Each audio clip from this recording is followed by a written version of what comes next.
ശരീര സൗന്ദര്യത്തിൽ ഒരു മിനിറ്റിൽ ഏറ്റവും കൂടുതൽ പുഷപ്പ് എന്ന റെക്കോർഡുമായി മലയാളി ആറ്റിങ്ങൽ സ്വദേശി ജാക്സനാണ് ഒരു മിനിറ്റിൽ 93 പുഷപ്പ് എന്ന നേട്ടവുമായി ഗിന്നസ് റെക്കോർഡിനരികിൽ നിൽക്കുന്നത്. നെക്കിൾ പുഷപ്പിലാണ് ആറ്റിങ്ങൽ സ്വദേശി ജാക്സൺ ചരിത്രമെഴുതിയത്. കനേഡിയൻ താരം റോയി ബർജർ കഴിഞ്ഞ വർഷം ഒരു മിനിറ്റിൽ കുറിച്ച 84 പുഷപ്പ് എന്ന റെക്കോർഡാണ് 93 എണ്ണത്തിലൂടെ ജാക്സൺ മറികടന്നത്.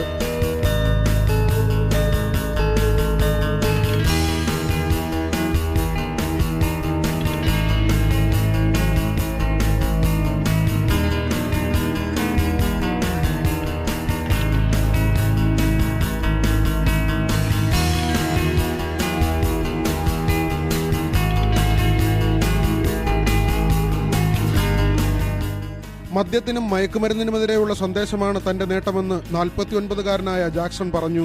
ഈ സമൂഹത്തിൽ ഇന്ന് വളരെയേറെ ചർച്ച ചെയ്യപ്പെടുന്ന ഒരു വിഷയമാണ് ലഹരി വസ്തുക്കളുടെ ഉപയോഗം. അതിനെതിരെ ഒരു മോട്ടിവേഷൻ, അതായത് ലഹരി എല്ലാ മനുഷ്യർക്കും എല്ലാവിധ ലഹരികളുമുണ്ട്, എന്നാൽ വ്യായാമം ഒരു ലഹരിയായി സ്വീകരിക്കുക എന്ന ഒരു സന്ദേശമാണ് ഇതുവഴി പ്രചരിപ്പിക്കുന്നത്. പ്രകടനത്തിന്റെ ദൃശ്യങ്ങൾ ഗിന്നസ് റെക്കോർഡിനായി അയക്കുമെന്ന് ട്രിവാൻഡ്രം ബോഡി ബിൽഡിംഗ് അസോസിയേഷൻ അറിയിച്ചു. ഗിന്നസ് ബുക്കിന്റെ ആൾക്കാർ ഇന്നിവിടെ എത്തിയിട്ടില്ല. ഈ മത്സരവേദിയുടെ വീഡിയോ റെക്കോർഡിംഗ് ഗിന്നസ് അധികൃതർക്ക് അയച്ചു കൊടുക്കുന്നതാണ്. അവർ ഇതിനെ ഇവാലുവേറ്റ് ചെയ്ത ശേഷം ഇതിൻ്റെ റിസൾട്ട് അനൗൺസ് ചെയ്യുന്നതാണ്. KCB ജീവനക്കാരനാണ് ജാക്സൺ. ന്യൂസ് 18 തിരുവനന്തപുരം.